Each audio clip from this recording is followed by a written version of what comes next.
नमस्कार मित्रांनो ठरलं तर मग मालिकेच्या आजच्या भागामध्ये सुरुवातीला साक्षी तुरुंगात गेल्यामुळे मैपत भयंकर पेटून उठलेला असतो. काहीही झालं तरी आता मधुकर पाटलाचा गेम करायचा असं त्याने ठरवलेलं असतं.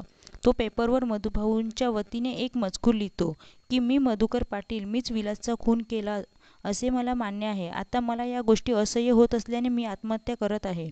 या सर्व प्रकरणात साक्षी शिकरे निर्दोष असून जेलमधून मुक्त करावे अशी विनंती. त्यानंतर मैपत आपल्या माणसांना बोलावतो आणि मधुकर पाटलाचा गेम करायची सुपारी देतो. दुसरीकडे सायली आणि अर्जुन घरी येतात तेव्हा कल्पना व प्रताप त्यांना ओरडतात. अर्जुनचा फोन रात्रभर लागत नसल्यामुळे दोघेही खूप काळजी करत असतात. एवढं सगळं होऊनही आपल्या आईबाबांना आपली काळजी आहे पण ते दाखवत नाही याचं अर्जुनला नवल वाटत असतं. तो मुद्दाम त्यांना त्रास देतो जेणेकरून ते स्वतः कबूल करतील की आम्हाला अजूनही तुझी काळजी वाटते, पण त्यांच्यातला राग असं करू देत नाही. मधुभाऊ रस्त्यावरून चालत असताना त्यांच्या पाठून मैपतने पाठवलेले गुंड त्यांचा पाठलाग करू लागतात.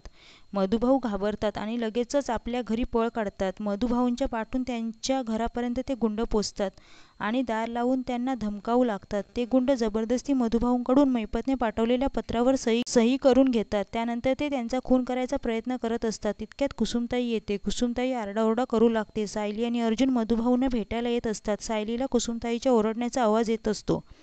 दोघेही लगेचच घराकडे धावतात. अर्जुन आणि सायलीला दिसतं की दोन गुंड त्यांना मारण्याचा प्रयत्न करत आहेत आणि मधुभाऊ बेशुद्ध पडले आहेत. अर्जुन लगेचच त्या गुंडांच्या पाठी पळतो. तो त्यांना पकडण्याचा प्रयत्न करतो पण ते गुंड तिथून पळून जातात. त्यानंतर सायली आणि अर्जुन मधुभाऊंना शुद्धीवर आणण्याचा प्रयत्न करतात. ते शुद्धीवर आले की मधुभाऊ घडलेला प्रकार त्यांना सांगतात. तेव्हा त्यांना समजतं की आता मैपत त्यांच्या जीवावर उठला आहे.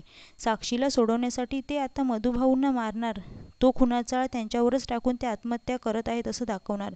मधुभाऊ इथे सेफ नाही. अर्जुन त्यांना म्हणतो की तुम्ही आमच्या घरी चला, तुमच्या जीवाला धोका नसणार आहे. पण आधी घडलेल्या प्रकारामुळे अर्जुनच्या घरी जाण्यास नकार देतात.